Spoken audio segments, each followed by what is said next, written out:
Hello and welcome to the Glow Movement Podcast. My name is Sloan Reid, and in today's episode, we are diving into more like climbing up. I don't know, we'll figure it out together.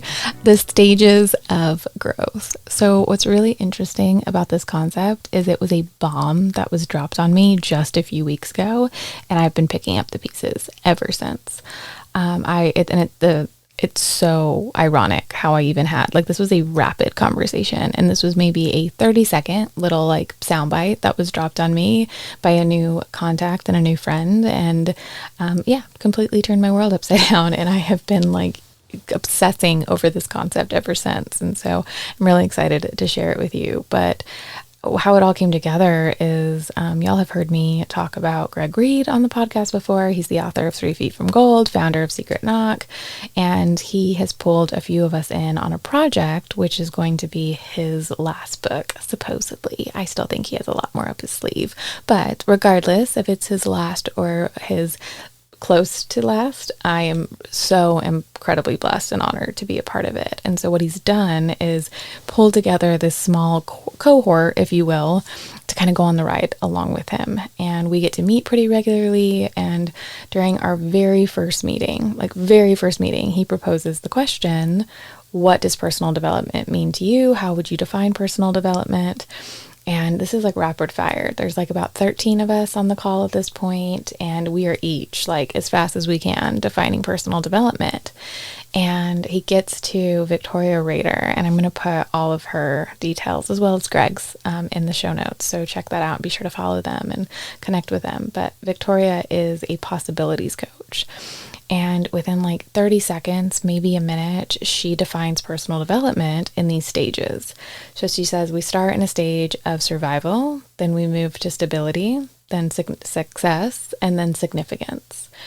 And then she was done, right? And of course, she could have elaborated more, and I'm sure she does. And eventually we will connect, and I'll get to hear her perspective on that. But just that highlight of her definition of personal development, I have been obsessing over because it has been so interesting to see how much this has impacted and shown up in my own life and my take on it. So I want to share that with y'all now. So initially, when I was on this thought spiral of this concept, I thought about my career immediately. And I was thinking about me in my early 20s, and I had just moved to Nashville. And by Nashville, I mean south of Nashville, if you want to get technical, Cool Springs, Franklin area. And I had no job, I didn't know anybody, and I was in this brand new city, way far from home. I was down in the West Texas town of El Paso is where I grew up, and I had just graduated from Texas A&M University. And I had all these opportunities, and through some interesting choices, we'll say, I ended up in Nashville. Not knowing anyone, no job prospects, completely just 22 years old, ready for the next adventure. And I was struggling. I was trying to find a job. And so I ended up working as a bartender in downtown Nashville to pay rent. And oh my goodness, let's talk about rent. I was in an 800 square foot apartment that I couldn't afford. And the only reason I even ended up in that apartment was because it was a new leasing agent who completely was misinformed on the monthly rate and what rent was, and we signed a lease, and they had to honor it because I had a contract. So they ended up putting me in a basement unit. So everyone else got to climb them up these beautiful stairs to their apartments, and I had to go downstairs. And it was this basement, in a cave, basically. Is I actually called it my cave, and it was so small. I couldn't open the dishwasher and the sink at the same time. I couldn't, the stove, they all hit each other. And keep in mind that dishwasher didn't work half the time and flooded, and everything, and the hot water heater went out half the time, and I had to relight it. I learned a lot about home care at that time, but I always had no hot water, and I had to make really like tough decisions between like, okay, was I going to eat ramen for every meal or was I going to pay my electric bill? Like really, really challenging decisions. And I was struggling. I was in full on survival mode. And I remember even just like sobbing on my 23rd birthday, going like, what have I done? Like, what did I do? I had so much prospects and so much possibilities and so many opportunities. And I ended up here. Like, what have I done? And a few months later, it's crazy to think how quickly my life changed because I found a job and started making enough money to cover my bills. And that quickly propelled me into another opportunity. And I was making good money. And I ended up buying my own house. Like I bought my own house and bought a new car and was really in a season of stability, like at least financially. And I was starting to feel secure and not really having to stress. Of course, like money management was always a priority, but like it wasn't as intense of a focus in that season. And I started to really focus on my career, and I actually got an opportunity to become a concierge banker at this like boutique bank. And all that is a fancy teller, in my opinion. I did more than transactions. I, of course, was an account manager and had my own book of business and got to do some small loans. And it was a really amazing learning experience for me and great exposure. And I was so like, they said that like new hires, you came in as like concierge banker 1 is what they called us. And no one got that within like 18 months, right? That was the average. The fastest it's ever done was a year. And I was determined to beat that. And so I got promoted within 9 months. And I remember how painful that conversation was because I was so obsessed with achieving. And I was in that season of craving success, right? So I was out of survival. I had achieved stability and I was so craving success that in the conversation with my boss, who had to fight for me to get that promotion because it was out of the norm, like it had never been done before.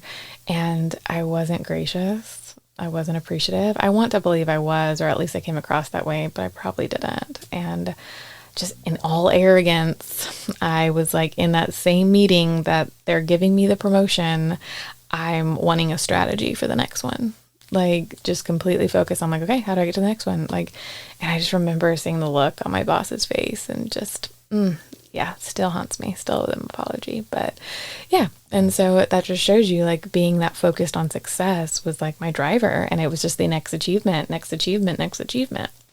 And so it was humbling for me it was a humbling experience that probably took me longer than necessary to learn. And I remember it started to lose meaning. It was like a drug. It was like, okay, achieve, achieve, achieve. And the fix wasn't working anymore. And I remember my husband proposed. We were dating and he proposed, and I had to make a really tough decision because his company had moved him to Kentucky, which was about an hour and a half north, and I couldn't commute. And so I had to make a tough decision of like careers.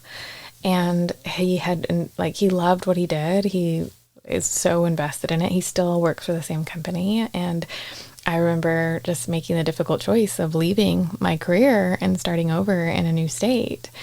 And he asked me, he's like, are you going to get back into banking? Like, what do you want to do? And he goes, you can do whatever you want. Like, I'll support you. And it was that moment that I really felt called to walk in my purpose and to really, really have meaning, not just to achieve, not just to succeed, not just to have stability and security and have those basic needs met, but to really, really make an impact and to know that I was building more and making a difference in other people's lives, not just my immediate community and my immediate relations. And it was really exciting. And I think that was such a pivotal point in launching me into what I get to do now. And of course, all the experience before that has also prepared me, but I think that was the first time I started to tap into what my purpose was, and I started to really embrace that and be really, really intentional of having that as a filter, of knowing that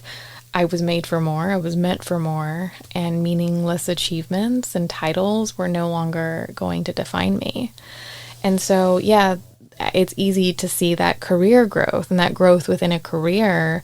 But I think there's also that it also happens personally, and it can happen in our relationships. It can happen in other areas of our lives. And I even think about my personal growth, like in a place of survival, like we just want to fit in. I mean, I think of so many phases of different seasons in my life of when I was in pure survival. Of course, the most obvious example is like high school, right? Middle school and high school. I think I can't speak for everyone, but let me just say big survival season for me. And I remember getting to college and just really starting to know who I was and feeling confident in who I was and finding comfort in that. And then getting out of college and challenging myself to push myself to new opportunities. Like, hey, the stable thing to do is to stay in Texas where you have all these connections and all these job offers, and you should take one of those. Just kidding. I'm going to drop everything and move across the country because that makes sense, because that sounded more exciting and more thrilling, and opportunity for greater success is moving across the country where you know no one. And even that, and it, like, even from a personal place, I remember, regardless of how much I was struggling financially, from a mindset, like I was already, in a like growth standpoint, I was already craving significance. I was tired of settling for less, and I was tired for settling in relationships and like mental health and boyfriends that were fulfilling or not from a place of my standards and the where I wanted to be in my life.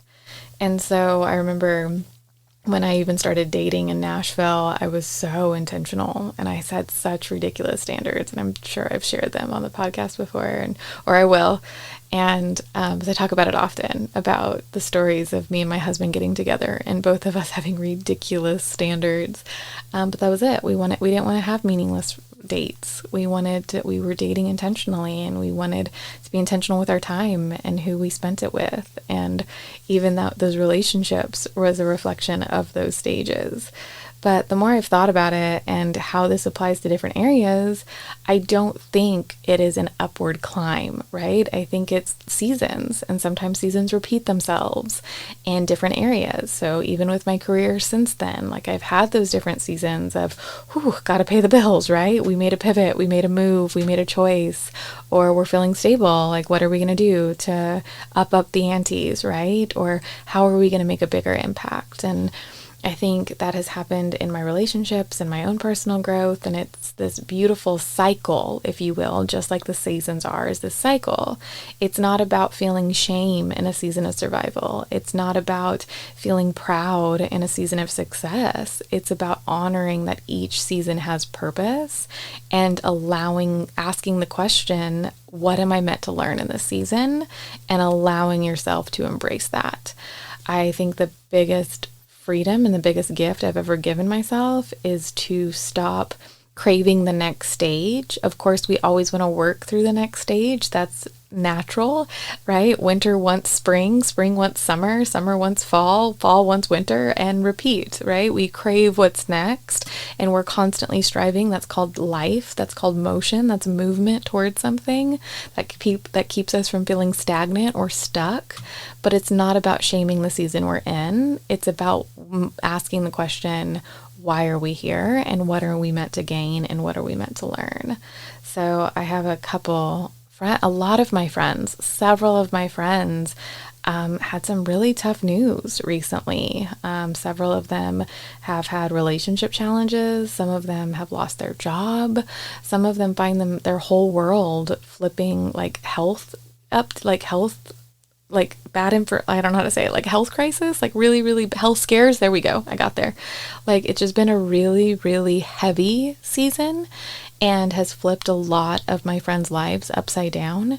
And I'm just have to honor each one of them for their ability to just recognize the season that they're in and realize that it is an opportunity to get to a place of significance. And I think the biggest aha moment that I've had in these last few weeks of embracing this concept is when significance is the foundation of every phase of every season, it has so much more meaning because you can apply your purpose in a season of survival. You can learn more about your purpose in a season of survival. You can build fundamental pieces and a strong foundation to your purpose in a season of stability. And you can push yourself to new levels in a season of success. So I think oftentimes we wait for the opportunity, right? When I achieve this, I'll do this.